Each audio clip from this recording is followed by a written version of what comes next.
Hello, everyone. I'm Susan Burns, Editor-in-Chief of Sarasota Magazine, and your moderator for tonight's program, The 5 Disruptive Principles in the Liberal Arts, presented by Alt Liberal Arts. So welcome, everyone. This program is possible through the support of the Open Society Foundation. And this is the first of 5 global webinars in April and May, reflecting the liberal arts as they ought to be: dynamic, inclusive, and open to reinvention. If you'd like to register for all 5 free webinars, please go to altliberalarts.org. I would also like you to note that the Q&A button at the bottom of your screen will allow you to enter your questions throughout this webinar, and we will pose as many of them as time allows to our panel. So let's begin. What is Alt Liberal Arts? It is a global educational initiative concerned with academic freedom and civic engagement in the liberal arts. Bard College and the Open Society University Network are collaborators with Alt Liberal Arts in promoting global online lectures and courses, including such preeminent speakers as Judith Butler, M. Gesson, and Maya Wiley. The 5 Disruptive Principles in the Liberal Arts Project began with a commission of a series of essays from 5 scholars: Doctors Robert Benedetti, Dan Chambliss, who's with us tonight, Stephen Miles, Juliana Pare-Blagove, and Eric Schickler. Each of them are highlighting disruptive principles as they were practiced at the historic New College of Florida from the years 1970 to 2020. Alt Liberal Arts is not affiliated with New College of Florida, and the views represented tonight are our own and not that of New College. So a little history about New College. Founded in 1960, New College in Sarasota, Florida, was a bold innovator in the liberal arts, which by 2020 resulted in its ranking as one of the top 5 public liberal arts colleges in the United States. In 2023, New College became global news. Many of you probably know this, when a majority of trustees were replaced by what many people are calling culture warriors. And these new trustees and their supporters challenged what constitutes an authentic liberal arts education. I'm sure you know these challenges are underway in other universities in Florida, around the nation, and throughout the world. These culture warriors aim to shape the liberal arts in their own image, not because the liberal arts are weak, but because they are powerful. The global campaign to close off the liberal arts from certain histories, subjects, materials, leads to closed ideas supporting a closed society benefiting the few. The 5 disruptive principles you will hear about in here tonight and in later programs open up the liberal arts to what we hope will be curiosity, creativity, innovation, and tolerance, which will sustain an open society and engaged citizens for the good of all. This kind of civic engagement is very threatening to those who seek a closed society. There was a tradition at the historic New College each semester when it came time for students to choose their classes. I participated in these. Professors would present 15-minute mini classes in the hopes of engaging students to explore their topics. So tonight, you too will experience a mini class presented by Dr. Stephen Miles on the disruptive principle of student agency and responsibility.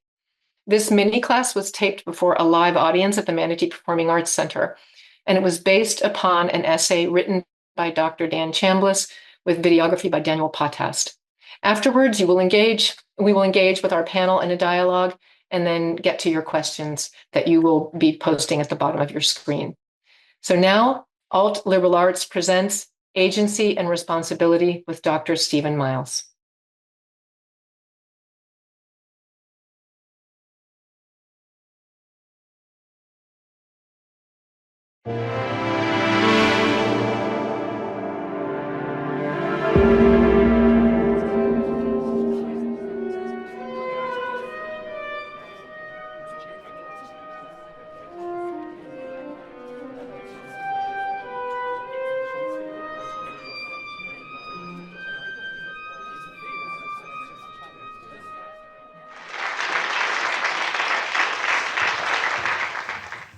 feel the warmth and excitement already.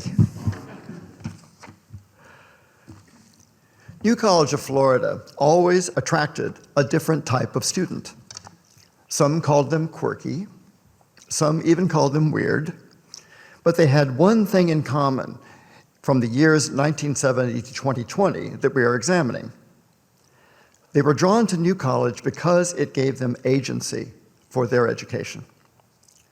The founding principle of New College, stated initially by the founding provost, was, quote, "In the final analysis, every student is responsible for his or her own education."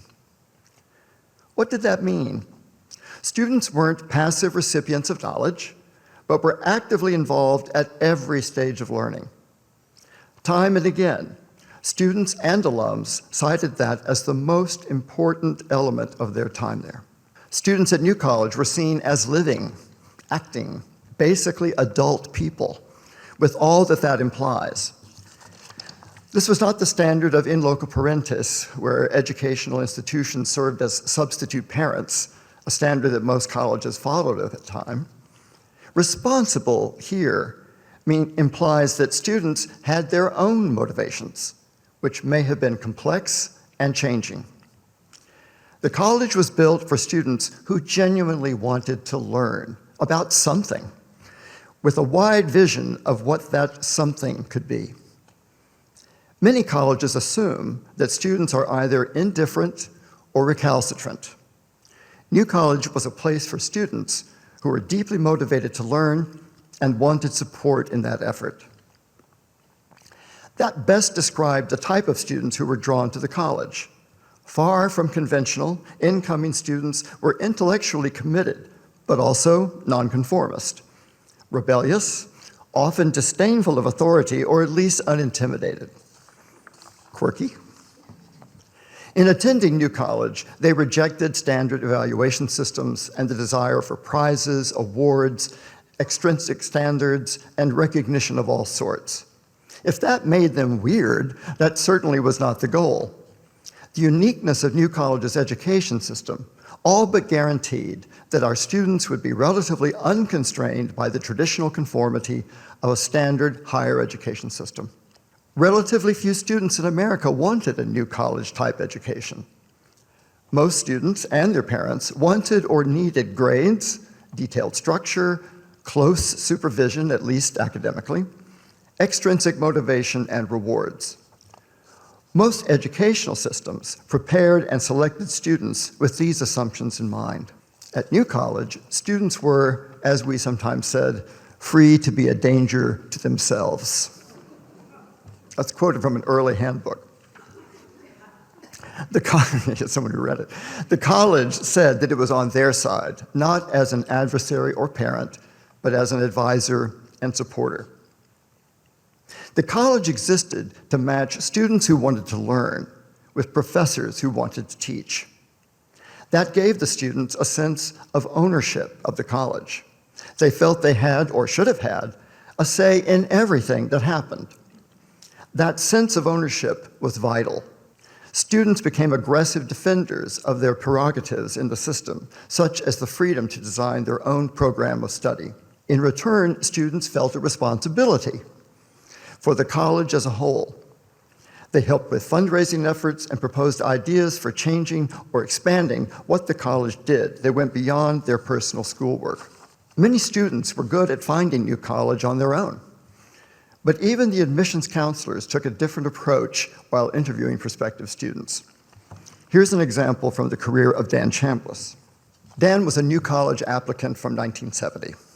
He said he was interviewed by admissions officer Millie Ellis in a Holiday Inn in Chattanooga, Tennessee.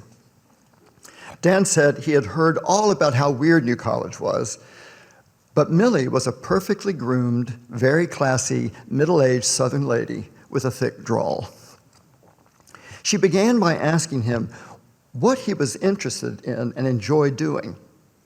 Dan started listing accomplishments, but she interrupted. She said, "No, I want to know what you really like doing." Dan said he was totally into competitive swimming, but he knew that the college didn't have sports, so he didn't think it was relevant. But Millie insisted, and they spent most of their time talking about why he was so passionate about swimming. The thrill of competition, the satisfaction of tremendous commitment, the intellectual, physical, and moral challenges of the sport, his deep desire to be a coach, and so on. Dan said he was excited to meet someone who actually wanted to hear what he most loved talking and thinking about. He was accepted, of course, and went to New College. His undergraduate education led him to pursue a PhD in sociology and an academic career at a top liberal arts college. 20 years later, he wrote a prize-winning article in sociology on competitive swimming, and then a book about Olympic swimmers that won the US Olympic Committee's Book of the Year prize. It all started because of that conversation with Millie Ellis, who wanted to know what motivated him. New College allowed students to take whatever classes they wanted, and to even create and teach their own courses under the eye of a professor. As unstructured as that sounds, it really wasn't. Students didn't just show up and do their thing. They had responsibilities built into formal academic structures. Students were required to organize their own academic plan by writing a contract approved by their academic advisor every semester. These contracts, along with independent studies and senior theses, demanded that students apply initiative to their own education. Students routinely read difficult, relevant extra literature outside of class and introduced it into class discussion with no prompting nor obviously any extra credit. One professor who had graduated from New College and came back to teach for a short time said that in all his years teaching at a Northeastern liberal arts college, that never happened. Class discussions were notably freewheeling. One alum remembered a black student criticizing one of the readings on urban poverty. He repeatedly called it intellectual bullshit. The following discussion concluded that he was probably right. While there were few, if any, required classes and total flexibility, the students had to show that they could take the initiative. The benefits could be huge, but for some new students, it came as a shock to figure out that what they should be doing and to state their motivations for doing it in detail. Having freedom to choose meant freedom to be wrong, to mess up, to fail. This could be stressful for many students, especially if they didn't have some prior experience being self-guided. They were under pressure to devise a plan with ideas, with goals and activities, and then complete them. Many dropped out, opting to transfer to a college with conventional standards, which put New College under pressure to increase its retention of enrolled students. And while there were no grades, there were very high standards of performance. Instead of a simple letter grade, students received broad feedback and evaluation that was individualized to them, with detailed responses to their work. And the students themselves had to provide a heavy dose of self-evaluation. That meant internal motivation was not only required, but was fortified by this process. There was no passivity, but plenty of academic confrontation. For the professors, evaluating students like this was much harder than just giving a letter grade at the end of a course.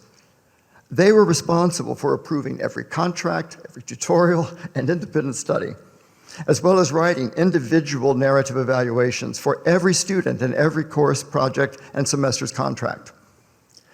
New faculty took a while to adjust to the huge advising demands, but the college was a haven for professors whose clear priority would be teaching and working closely with students. The results spoke for themselves. New College graduates had a strikingly wide range of occupations and professions. An exceptional number of alums achieved terminal degrees. It had one of the highest PhD rates of any college or university in the country. That was because the college's academic program required amazing academic resilience, personal commitment, and self-discipline. Where did they develop their inner traits? Right here in Sarasota.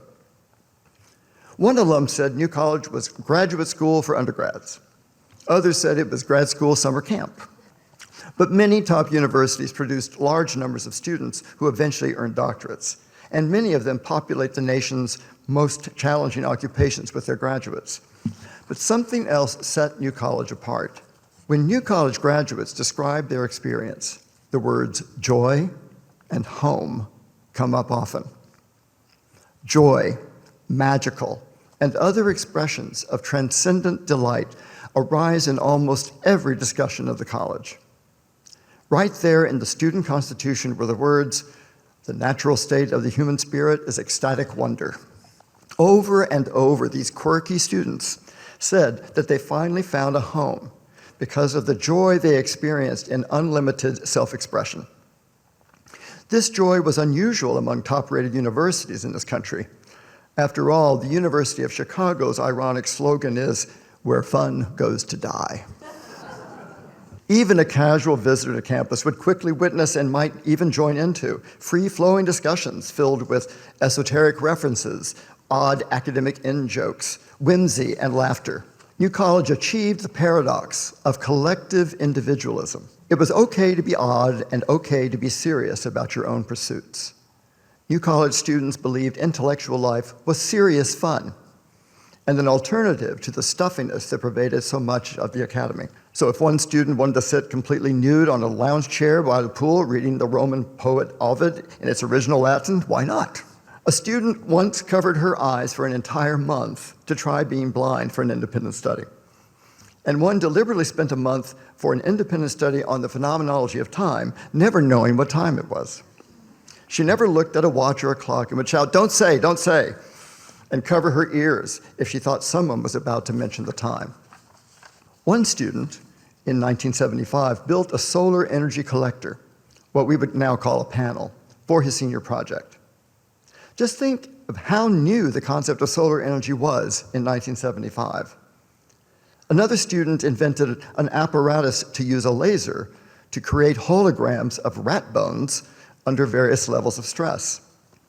In the early 1970s, physics student Jazz Smith did research with Professor Peter Kazaks, explaining data from the then new Los Alamos National Laboratory Meson physics facility.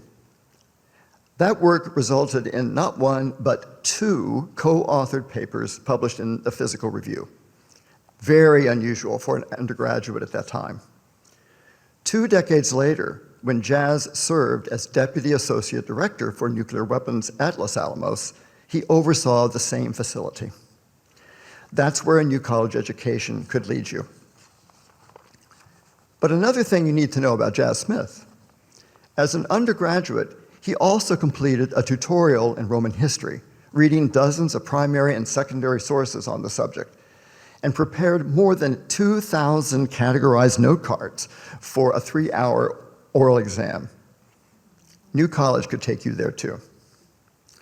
That's why we are so proud of New College's legacy that gave students agency in search of their own muse, to explore in their own minds what stimulated their imaginations.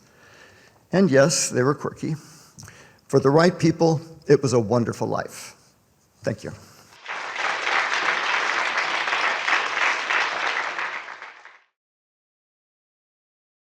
I was wondering how many people out there in the audience today have had that kind of intoxicating, inspiring experience in their college education. And it gives us a lot to discuss tonight. So let me introduce our panel. With me today is Sophia Brown, who is program coordinator with Penn America Florida. She graduated from New College in 2023, where she studied English and rhetoric and writing. She served as the editor-in-chief of the student-run newspaper, The Catalyst, from fall 2021 to spring 2023. We are pleased to have you with us, Sophia. Thank you. Thank you. So happy to be here. And we also have Dr. Daniel Chambliss, who graduated from both New College and Yale, and is a professor of sociology emeritus at Hamilton College. He is co-author with his former student, Chris Takis, of How College Works. He is also co-author with Russell Shute of Making Sense of the Social World, a research methods text currently in its 5th edition. Welcome, Dr. Chambliss. Glad to be here, Susan.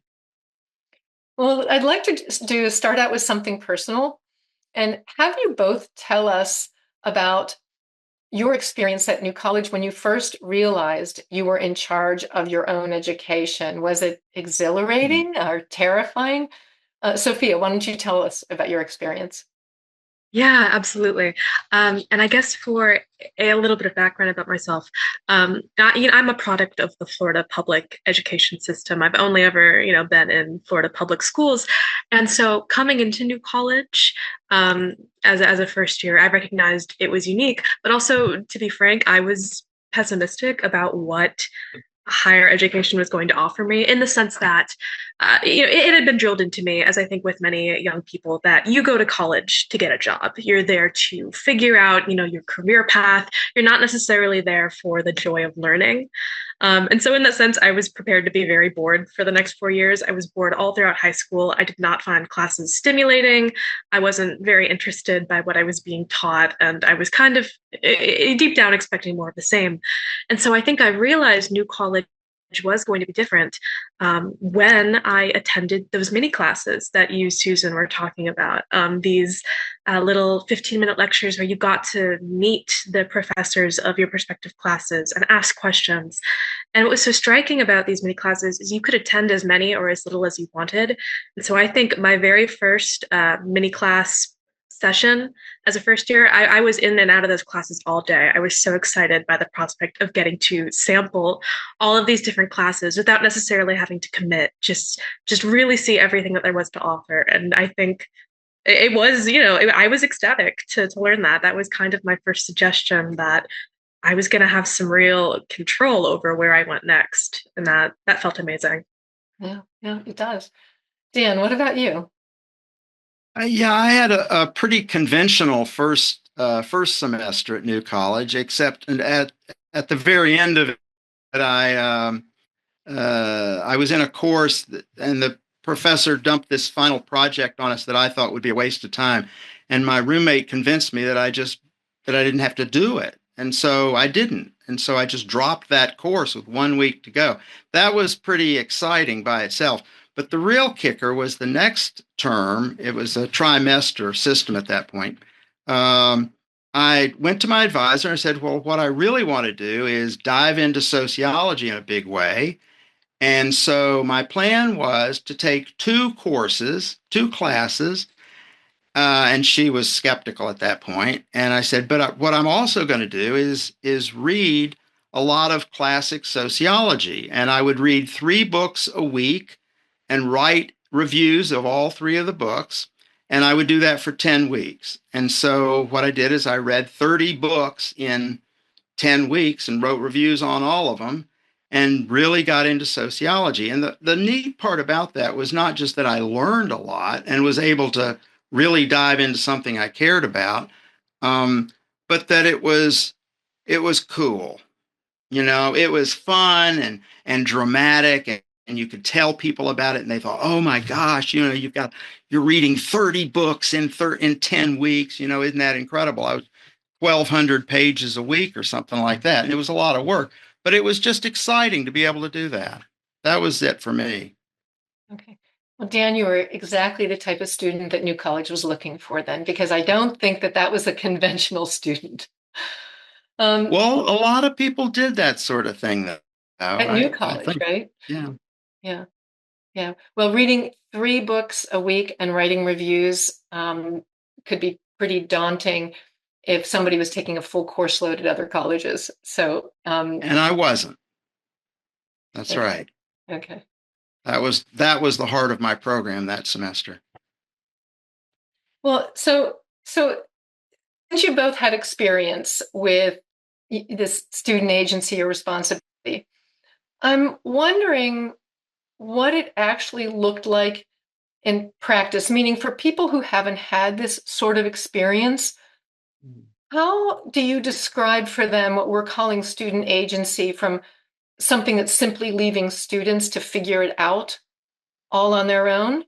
I mean, it's a concept. When you mention student agency and responsibility, people don't quite grasp it initially. So how does this work in the real world? Sophia, why don't you go? Sure. Yeah, when I think about how this works in practical terms, I think the two main examples I come back to when I try to explain it to people is I come back to the flexible contract system that New College utilized, that did allow for students to kind of test the waters and explore courses that may not necessarily fit in with their major, or beyond sort of the basic requirements for them to receive their degree. I come back to that flexible system. And I also come back to that student to faculty ratio that did allow for smaller class sizes, which in turn allowed for students to, I think, really connect with faculty, to ask questions, to go to office hours, to take full advantage of that mentor relationship, to really dive deep into, yes, what the course was offering, but also what they could get out of that course, and what sort of trajectory made sense for them going forward, in their academic career. And when I think about those two concrete examples, also what stands out to me is, and nowhere in either of those processes is the student alone. Is the student just kind of left floundering to figure out for themselves, as I think, a person might automatically assume when talking about student agency. There is still guidance and there are still guideposts, but there's a lot more room to breathe, I guess you could say. Yeah, what about you, Dan, when you think Yeah, about that? yeah, I think Sophia really hit the nail on the head there, is that tremendous flexibility, but you're also working with faculty, and in particular your own advisor, who you get to choose, right? You find somebody you want to work with and then try to develop your own program as you can. And it's not just choosing your courses. It might be choosing things that aren't courses and developing independent projects, independent studies, your own thesis topic, your own classes in some ways. A lot of students actually taught courses themselves or would teach another student on a particular topic. And it's working with that advisor enforces a real serious sense of responsibility about it, actually, which a lot of students, frankly, I think new students often found daunting. They were scared of it. Like, oh gosh, I have to actually explain why I'm doing this. Oh, that's scary. But people tended to grow into it. Yeah, it's scary and it can be hard because it takes a lot of Yeah. thought. How did you choose an advisor? Either one of you, I'll leave it at, because that is a critical piece of a successful career at New College. Sophia, did you run through several advisors? My story is a little bit unusual. I had one advisor for the first, I want to say, 5 semesters of my student experience, and that person was also new to being an advisor. It wasn't until I was really deep into, I think, my niche, and I understood, what I wanted to write my thesis on, and the subjects that really interested me. Once I was past kind of that exploratory phase, that I knew which professor I wanted to be my advisor for the remainder of my career, and who eventually became my thesis sponsor. So maybe my story is a little unusual in that sense. I certainly knew students who bounced around quite a bit as their interests were developing and changing. Maybe I was just a little bit less exploratory in that sense, but I'm curious to hear what Dan has to say as well. Well, I lucked out. My initial advisor I was assigned, I met with one time, and I thought, no, I don't think so. And so, but I was taking several classes, and there was one professor teaching one of the classes who I thought this person might be good.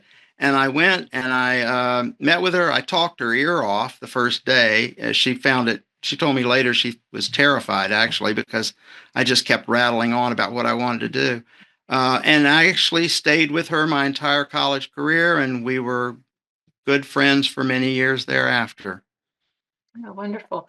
Well, Yeah. I think most students were terrified when they were talking to an advisor for the first time, but you terrified yours. I want to remind everybody to please submit questions. Don't forget to do that, as what we're discussing. It won't interrupt anything.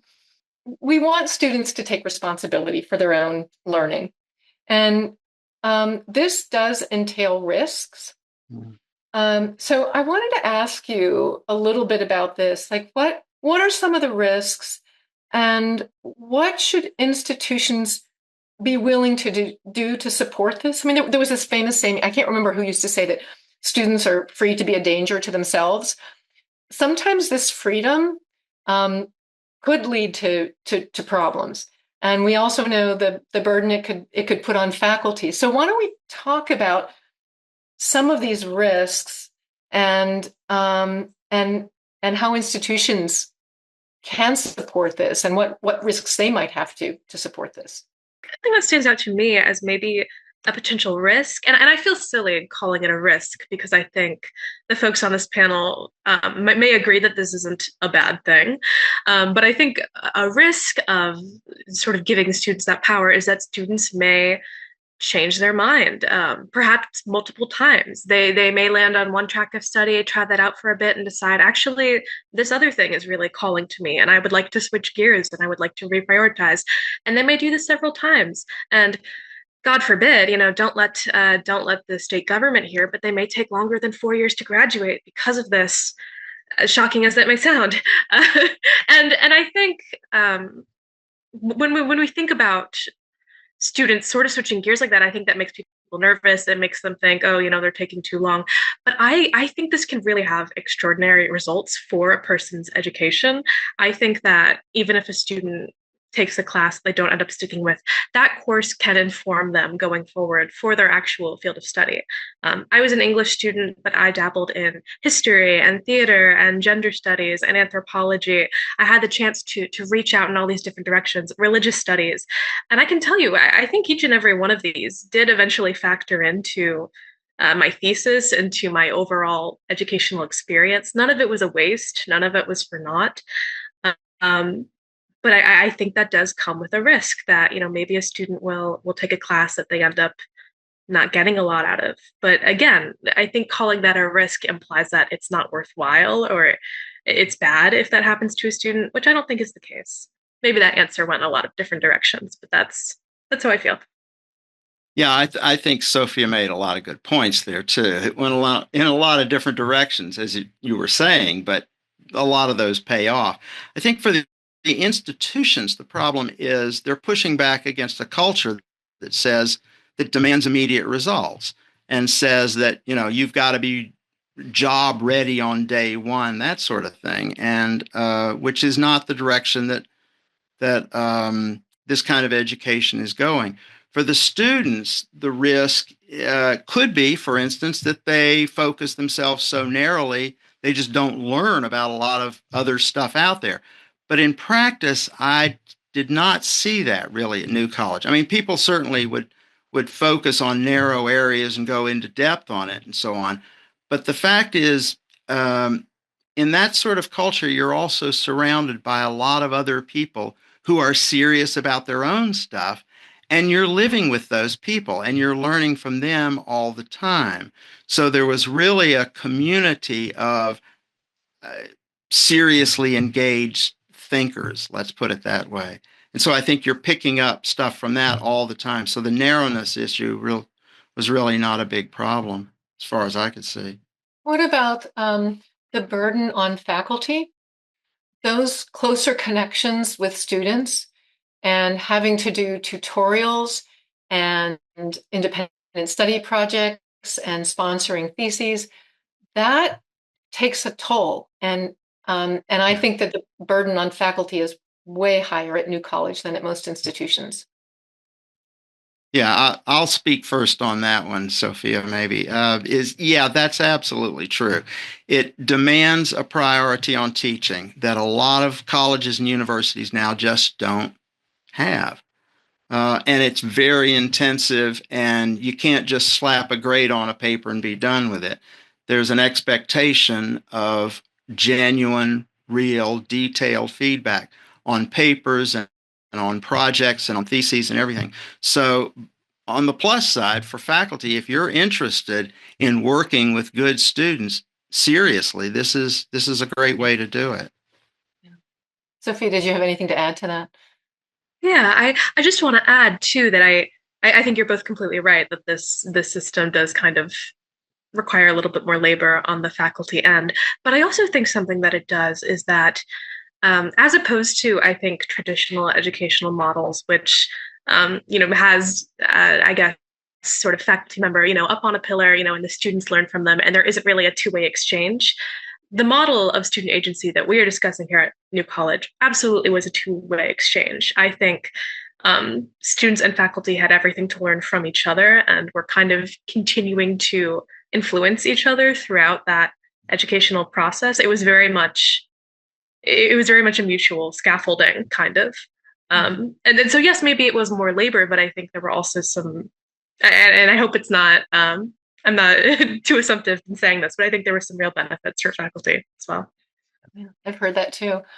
Now, maybe this is a little bit too more on the business side, but when we were watching the video, and Dr. Miles talked about probably a smaller pool of students who want this sort of education.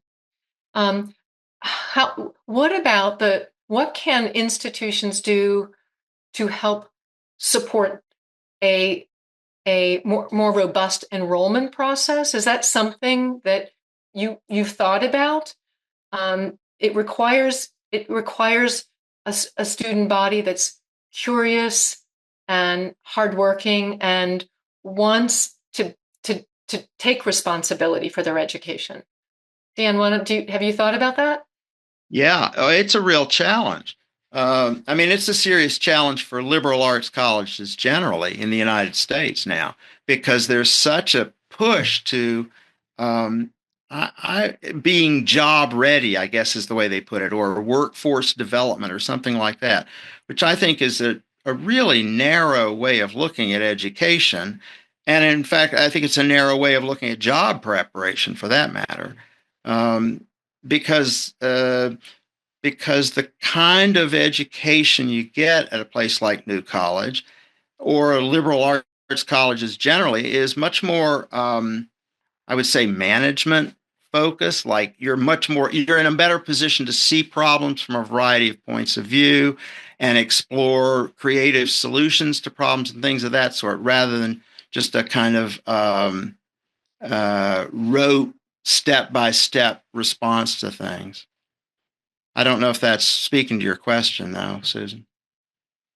No, I think it's just thinking about if we want to encourage the liberal arts to look at and incorporate student agency, how do the liberal arts find those students? And we're not going to solve that problem tonight, but it could be a problem, because we know that as we talked about before, not every student will want this sort of agency.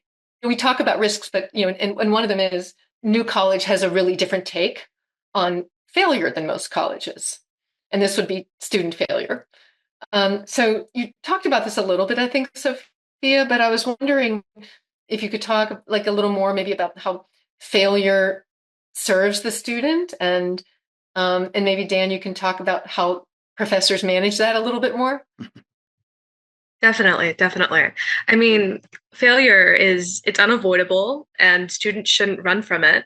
But I do think that the structure of traditional universities and traditional public education, it makes it so that failure can have some really serious consequences for students. It can, be a mark on their permanent record and hold students back from further educational opportunities. And I think even carry a psychological significance for a lot of people. And I think maybe the issues with that and with letter grades, that's a discussion for another time, another webinar even. But failure, like so many things, it's just another learning opportunity and an opportunity for growth. And I think a central tenet of student agency is providing room for the students to branch out and to make those mistakes and to experience that for themselves. And just attempting to avoid it, I think it makes for less active and less engaged students. And I don't think I'm saying anything new there, but that is something that I don't think I fully grasped until I was a New College student. As I mentioned, I came into New College definitely with that sentiment of being job ready hammered in, and I was I was like, I wasn't looking forward to being in college. I saw it as, just another step to getting a career, and I was over it already. But getting to be a little more experimental at New College, and yes, even failing at times, it was instrumental to realizing that I had the room to make those choices for myself. It wasn't just a single track to an office job. There were all the possibilities in the world there. Have you Yeah, ever yeah, Go ahead, Dan. I'm sorry. absolutely. No, she's making really good points here. I just want you to notice this. That the problem with the conventional approach to education is that it defines, failure in such a way that students become afraid to take things they're not good at, Yeah. right? And they avoid stuff they're not already good at. And then on the things they are good at, they take them. They get, I get a B or whatever, and then I check out. It hits you wrong at both ends, so to speak. Whereas the new college sort of approach to the responsibility for your own education thing says, look, it's only failure if you're just wasting time. If you're learning something, that's a success. So I took biology at New College. I was not good at it at all. And in a conventional sort of, especially genetics, right? I was terrible at this. And in a conventional system, I would have gotten a lousy grade or maybe failed the course. I don't know. But it didn't matter at New College because I actually learned something about genetics. So I'm better off than I was, right? That's a plus. And so what you want is to encourage students to try things and not build their program around how do I get the easy success. And so I think what we tried to do at New College was redefine failure and make it so you're not afraid of that problem anymore. It's real, yeah, matters a lot. Yeah, no. I mean, Dan, have you ever had a particular experience with a student or students where they didn't want to tackle something and you were Sure, able to talk them through it? How did you do it? sure. Well, I I was working in a very traditional school, a very good school, very good college, excellent, with a lot of really good students. It was a process over usually after they arrived at college in sort of talking them out of worry, get them to stop worrying about their grades and say, look, after you finish college, nobody will ever care what your grades were in college. They will care what you know and what you think about and how energetic you are in pursuing things and how ambitious you are and things like that. So just forget about grades if you can. So that was a process because it was a selective school and people got there because they got good grades. But it's a matter of maturation, really, of Mhm. learning that just doesn't matter much in the real world. Yeah. And you concur. Did you ever have any experience of failing, Sophia? Oh man. Failing in the sense that, and again, this is a very English major answer, but maybe failing in the sense that I was tackling an essay or a paper and realizing the argument I wanted to make actually sucked and I have to start over. That happened pretty regularly. Um, but something that I think I was also coming to mind just as you were speaking. At New College, I was also a student employee. I worked at the Writing Resource Center. Shout out to the Writing Resource Center, where I would work with students pretty regularly on their writing assignments. And that could involve brainstorming, editing, talking them through the process.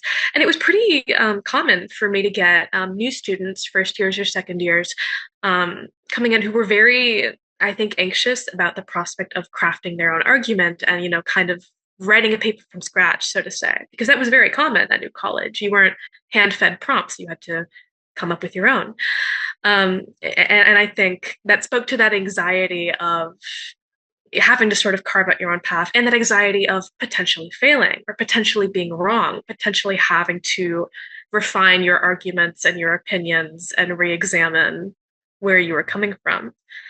And this can be Again, sort especially of a, for oh, please go students ahead. who are used to getting A's and being the brightest kid in the class Oh, definitely. going to a school that has a lot of other bright, curious students who may have a lot more experience in something.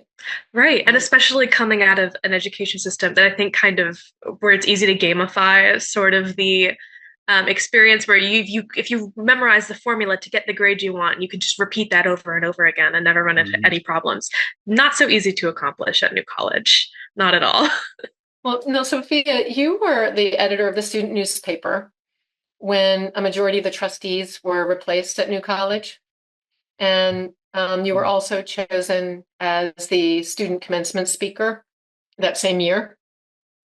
So I'm wondering how your view of student agency and responsibility has evolved during that time. I mean, did it feel more precious to you that year? And how do you think about it now? Yeah. Yeah. I mean, I have to watch myself because I could ramble on about this for the rest of our allotted time. But I think that being a student, um, at the time I was being a student journalist, being student commencement speaker, I think it was really a true crash course in all of the ways that issues facing our college campuses is a microcosm for the issues that we face, in our democracy and in societal structure, in real life. And what that means in terms of student agency, and something I think a lot of people my age can forget sometimes, is that we have real power to shape our experiences, to shape our campus climate, and to create community. Even just beyond academic experiences, we have the power to really decide what those 4 years or more or less are going to look like for us. And I think people my age hear it all the time that, Gen Z is supposed to be the generation that saves the world or whatever. And maybe we kind of brush it off. But being a new college student and being a student at an institution that valued active participation in my education and in the community, especially as it was being dismantled, as it was being threatened, that really showed me that this model of education, it would not be under attack in this way if it didn't hold the power to really change things, if it wasn't revolutionary, and if these students really did not hold the power to change the world, frankly. If anything, it just made it all the more clear how vital student agency is to a quality education, but also to just creating people who are going to challenge the status quo and who are going to ask questions and make arguments and be active citizens. Dan, you wrote a book on student engagement with a former student, Chris Takis, on how college works. And how does student agency and responsibility impact the experience and value of a liberal arts education? The centrally important thing about the new college approach to things was that it put student motivation as the centerpiece of the whole operation. That is, rather than a sort of manufacturing model where, the standard traditional kind of education system says students are lumps of clay, we're going to mold them into something, and the discussions are always about what do we want students to learn? What do they need to know? And we'll then require them to do those things, as if students are just these kind of inert pieces of material that have no volition of their own.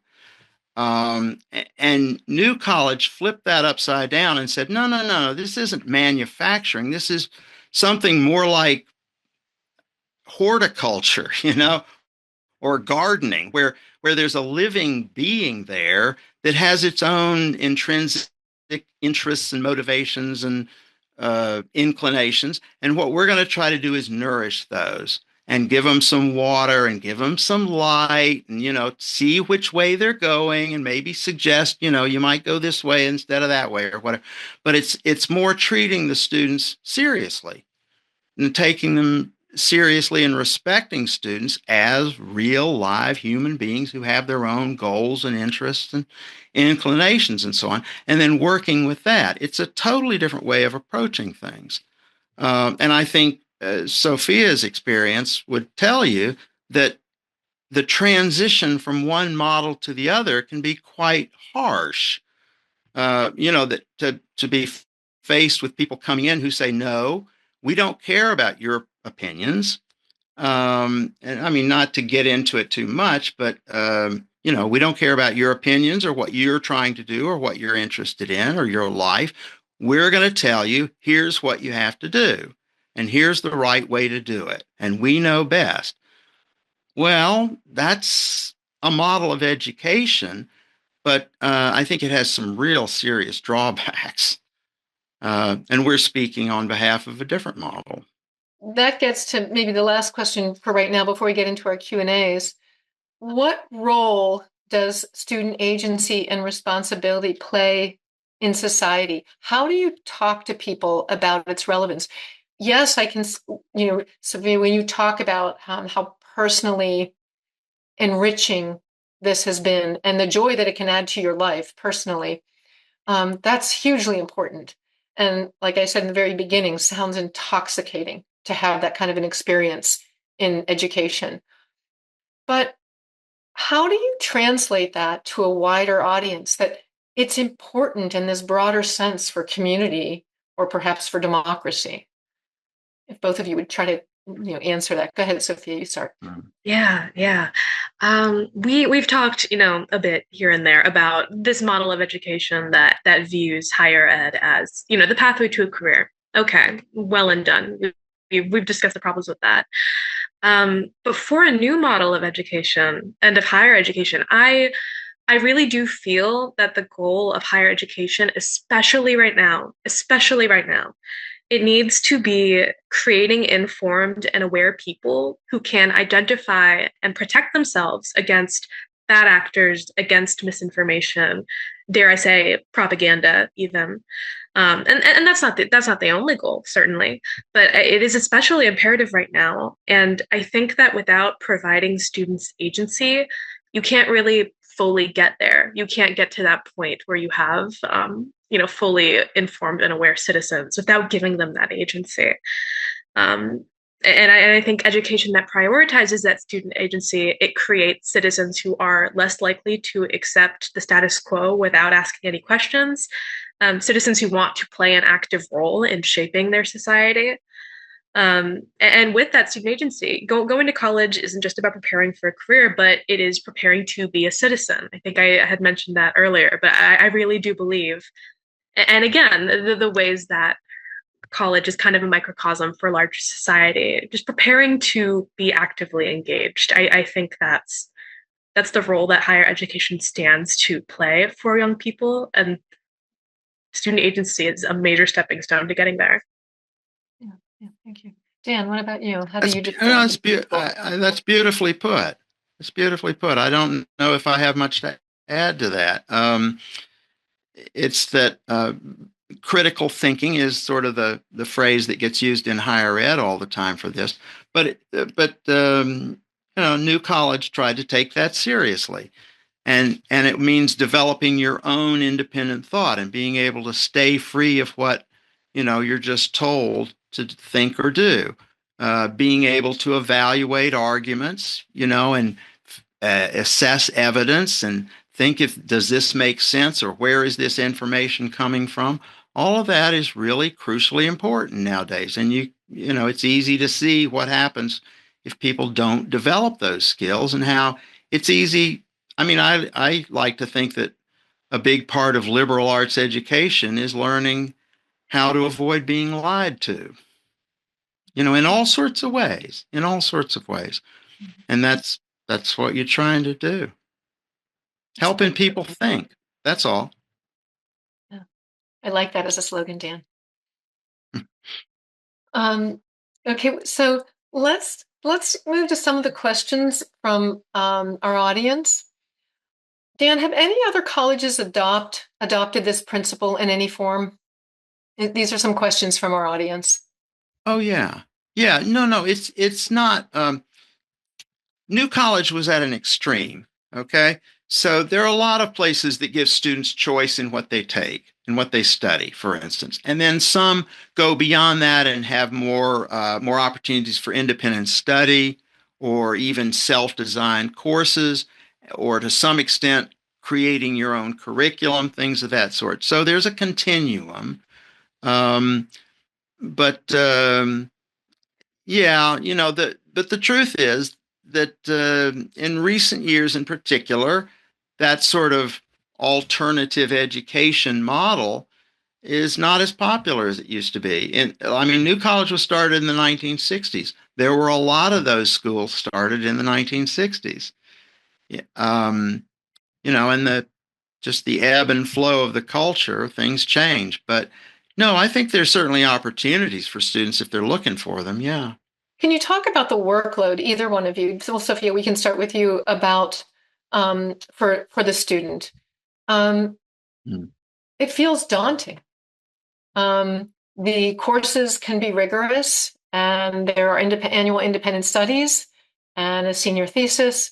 So, can you talk to the audience about that? Yeah, I won't deny that yes, the course load is rigorous and it takes a certain kind of, I think, masochist to want to engage in that to some degree. But something that I would also follow that up with, and I think this comes back to our conversation about student agency, not necessarily happening in a vacuum, not necessarily happening in isolation, is that yes, you have this sort of demanding workload, but the model that New College created was also full to the brim with resources for student to access, whether that was through faculty, through office hours, through meetings with their advisors, but also things like the Writing Resource Center that I mentioned, opportunities for students to connect with other students and sort of talk about their assignments, talk through their thought process, other academic resources like that, but also just the shape that the community took, and similarly the way that I think student agency inspired students to be more active in their communities outside of their classroom. Yes, it was a lot, but we were all in it together. I guess as cheesy as it sounds, which I really think kind of cushioned the blow in a sense. And can I add, work is something someone else makes you do. So to the extent you could structure your program around stuff you really enjoyed, it's it's not the same, as work that somebody else says, no, now go do this, go do that. Yeah, it gets into student agency again, right? Studying what you're interested in and taking responsibility for it. Yeah, if you love what you do, you'll never work a day in your life. Isn't That's that right. the saying? I think that definitely Really applies true. here. Um, well, now there are students who just weren't able to pivot from what might be called, consumer model of education, to being a leader of their own education. So, what happens to those students, Sophia? You must have met some of them along the way. Um, uh, were they supported, and could they make it, or was there just there was an expected, attrition rate that the college had? Yeah, there's not really one answer to that. And I'm in my first year as a student. I did know students who transferred after that first year. They said, no thanks, this isn't actually what I want anymore, for one reason or another. But I also knew plenty of students who did, I guess, stick it out, for lack of a better term. Students who, did turn to sort of those resources available with them to make sense of this new model. Because yes, it was a lot. It was intimidating at times, and sometimes it's hard to ask for help, especially when it's been hammered into you that, again, and I feel like I keep making this point, but it's been hammered into you this idea that academia is just about preparing for a job, and it can't be necessarily much more than that, but that is the end goal. Sometimes with that in mind, it's difficult to accept deviations, or to accept that you might be struggling, or you might have questions, or you might be thinking about other potential academic paths. It can be scary to accept that, like, wait, maybe this isn't what I thought it was, and maybe I want to do something else. So yes, I do know people who transferred out, but I think I also knew many people, sometimes close friends, sometimes people I just interacted with once or twice, as a student writing assistant, but people who sought that support, sought that guidance, and were able to sort of work through it. Dan, I have a question for you from the audience. What advice would you give to advisors who work with students at a liberal arts institution to help them navigate all of the options and experiences while intentionally combating a more neoliberal approach of constant production and activity?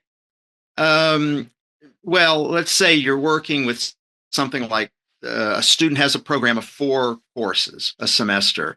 You can divvy them up, right? You can have different things. You can say, well, here's what you're doing for your major, and that may be very career oriented.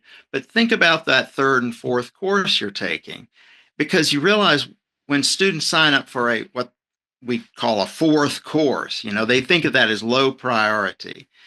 Once they're in there, they're in the course and they can learn all sorts of things and be exposed to different ways of thinking and so on.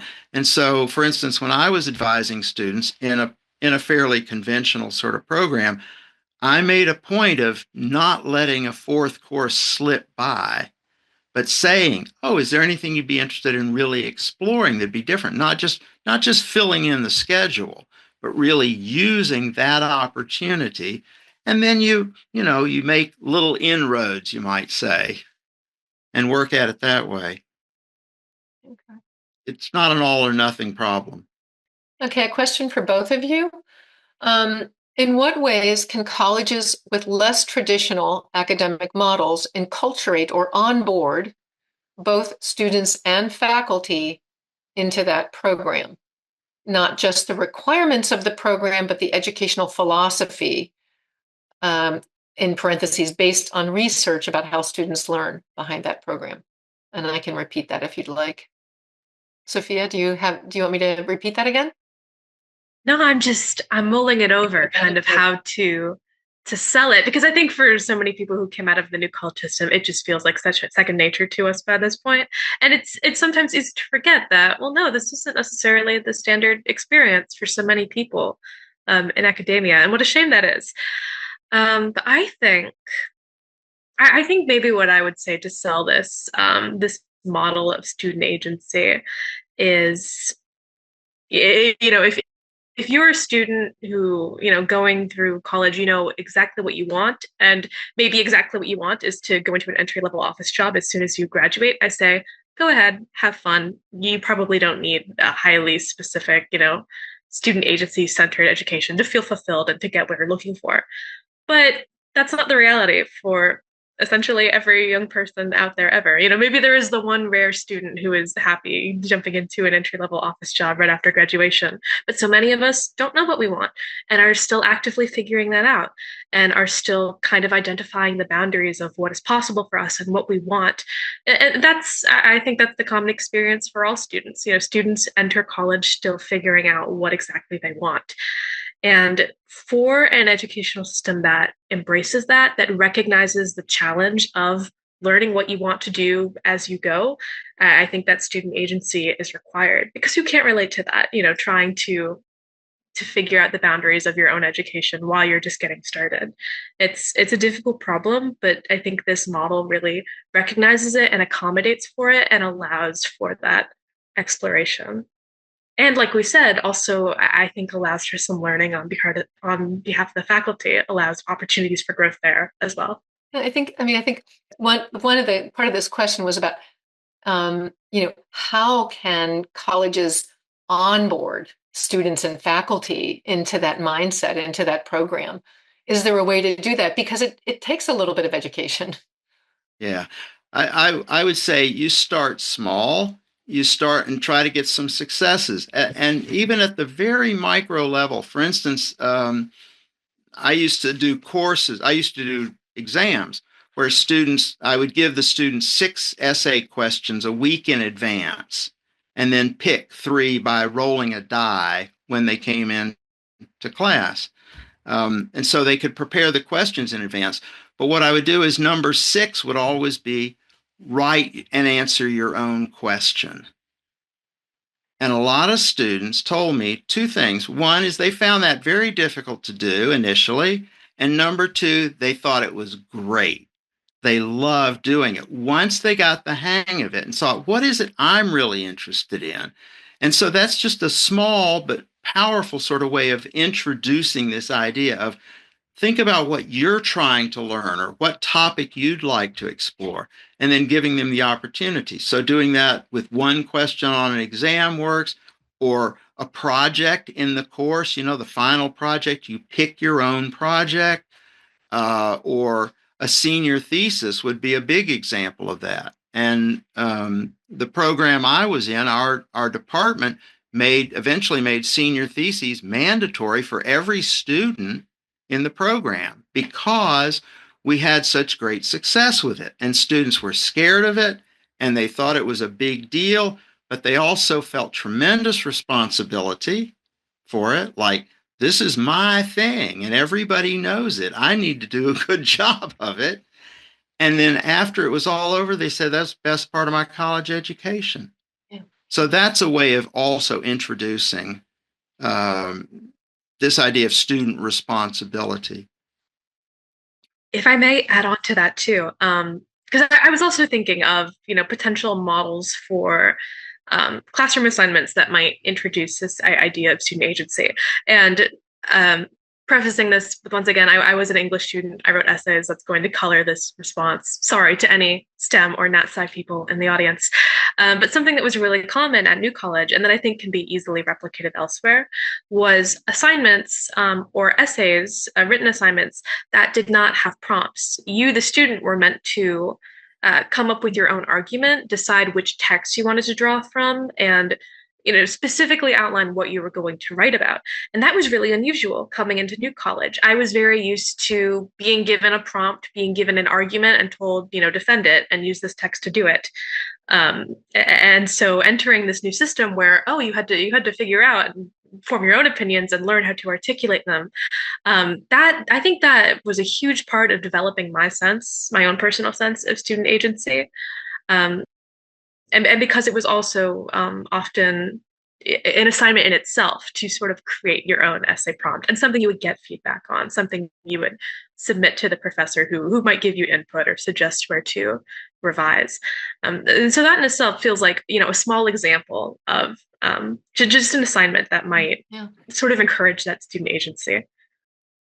So, and somebody else in the audience is asking about how this student agency outside the classroom in a greater campus community complements this academic agency.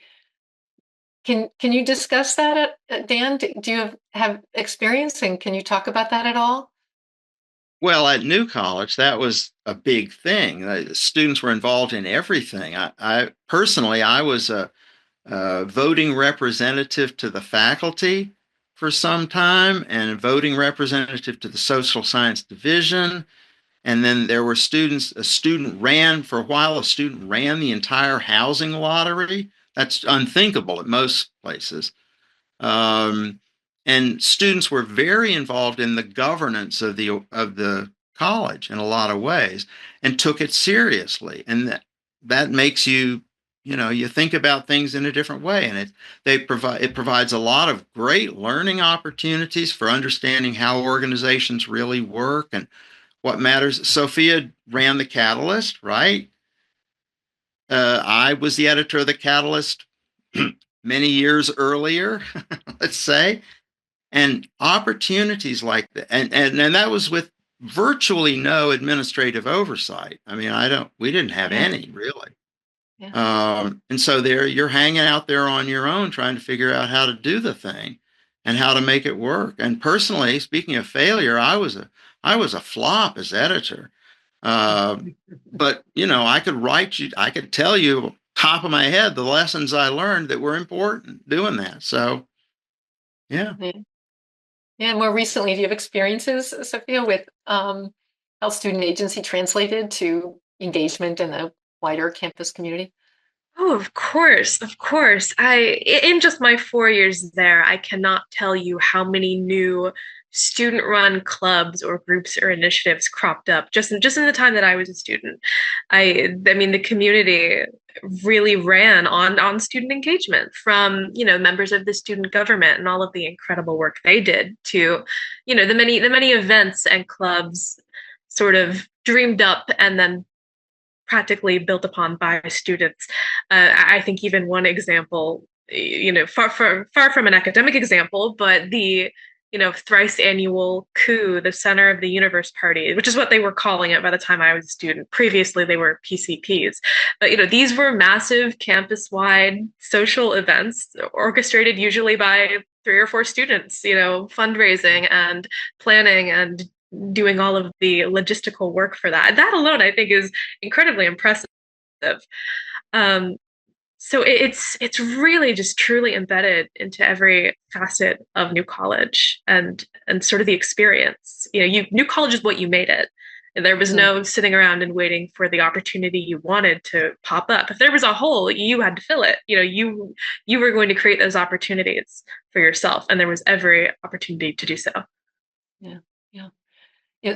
Somebody's asking a question for you, Sophia, about working in the Writing Resource Center, and they want to ask you to talk a little bit more about the peer role in supporting students in developing their own agency.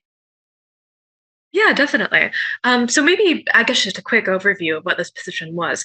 This was a student employee position, kind of like being a student tutor, but specifically focused on written assignments, writing assignments at New College. So it would involve, hour-long sessions where a student would come in, usually with a specific assignment in mind, or sometimes, a resume, a presentation, something that involved writing, and saying, I'm having this specific issue in my writing process, whether that is, I would just like somebody to help me revise this, or I'm struggling to think of what I want to write about. I need help brainstorming, or even I need to set aside time to write, and I just need someone to sit here with me so I can write the thing, because if I do it alone, I won't get it done.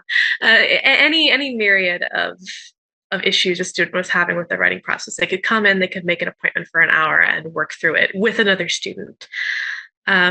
For that student, for the kind of the peer learning process that embodied everything I think I've been speaking about the mutual support involved in this student agency model.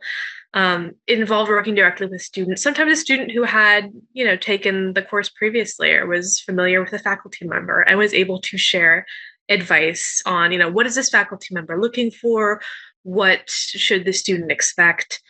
And really kind of, and maybe it's even almost a microcosm of, I think, the relationship that can form between student and faculty in this environment, where you really are just having a very close, in-depth conversation and relationship, and where I think both parties kind of continue to learn and grow as students themselves, as people who are continuing to learn. That was a little long-winded, but I hope some of that made sense. Dan, this one's for you. We addressed this a little bit already, but someone's asking, why does it matter, or does it matter if one fails? So I'm assuming it means as like the student, but it could mean any of us at any time too. What does it matter if one fails? Well, I would say that I'll give you an example. Okay, when I was in graduate school, my second year in grad school, we had a qualifying exam in social theory, and I failed it. And I got the exam back. I didn't do much work. I deserved to fail it. Okay, that's the point. But I was sitting outside, sitting in the hallway, and a fellow student came over and sat down, and she was just sobbing. And I said, "What's the matter?" She said, "Well, I failed the theory exam." I said, "Well, me too." And she's looking at me like, "What's wrong with you? How come you're not sitting here crying?" And I thought, well, I don't think they're going to kick us out of the program. They'll probably have us do it again. But it didn't bother me at all in the way that it bothered her. And she had come from she was a top-notch student, really brilliant woman, actually. But she was used to getting good grades and getting all the check marks, that you're supposed to get and so on. And she had sort of built her approach to studying around that. And I was doing something else, which is the things I was interested in. So I realized, okay, I've got I've got to pass this exam. So I went to the professor and I said, okay, I'll do, give me another shot. And I did fine on it. And as a side note, 20 years later, I won the American Sociological Association's prize in social theory, which was the field I had flunked the exam in. So, but that was a new college thing. I mean, from my point of view, I didn't worry about that. I was totally willing to take mediocre grades in other classes because I didn't want to put in the work on those topics. Because I was doing something else. And that was, again, a new college sort of attitude about things. Failure would be if I just was wasting my time. If you're not doing anything, that's failure, okay? And that's when people would get kicked out of new college. If they didn't do their contract, you can't stay. But what you were going to do was pretty much up to you, as long as you could find some professor who would say, yeah, that sounds pretty good. And that attitude toward failure I have found tremendously helpful in life. But yeah, well, and there is that whole truth, right? That if you haven't failed, it may mean you're that not trying. Experimented enough, right? You're not trying, right? No, it's a good people thing ask to me fail. this about publishing books because I've published a fair number of books. People say, "What? How do you do it?" I say, "Well, you try, and they say, "Well, but I got turned down by 8 different places." I go, "So what? You only need one to accept it." Right? The point is you don't count the number of failures, you count the big successes. That's what you're going for. And if you never fail, you never stand any chance of improving. You haven't tried. I mean, if you're never failing at stuff, like what is that? You're just floating through, picking out the easy wins. Okay, we need to wrap this up soon, but I do have one more question, and it's really about what challenges do generative AI pose to this way of learning? That's a question for Ms. Brown, clearly. This is something I think about a lot, and I will try to be succinct. I will try, but I think a lot about generative AI. Systems like ChatGPT really stand to rob students of essential learning experiences, stand to rob them of the chance to fail, of the chance to think critically. Who among us has not, at times wished like, oh, I just want this email or this paper, this so and so to be done with. I don't want to think about it. That's normal. That's natural. That's a natural growing plane of learning how to communicate and how to write, and how to effectively make your point. And I think generative AI robs young people of the chance to develop those essential skills. It does a huge disservice to students. I think, as Dan has sort of pointed out, it's taking the easy way out. You're sort of coasting through and never quite. It takes away that student agency, I guess, to try to put it simply. But oh man, if this question had been asked first, I think it would have been the rest of the conversation. Yeah, it's a whole other topic. Well, we have reached the end of our time. And so, Sophia and Dan, thank you so much for being on the panel today. And I'd also like to thank the audience for your participation in tonight's program. And to remind people that we have another webinar coming up, and it will be on Tuesday, April 29th at 4 p.m. Eastern Standard Time. And this webinar will be on engagement. So, and it will be hosted or moderated by Emmy Award-winning television producer and New College alum Carol Flint, with Dr. Maria Vesperi, Professor Emerita of Anthropology at New College of Florida, and also the faculty sponsor of the Catalyst student newspaper, and Maureen Cannon, who's a New College alumna and attorney for major league sports teams, including the Orioles, the Padres, and the Red Sox. So remember, you can register for free for these free webinars at altliberalarts.com. And thank you again, everyone. Thank you, Susan, and thank you, Dan. You were both a joy to talk to. Good to be with New College people. Always good.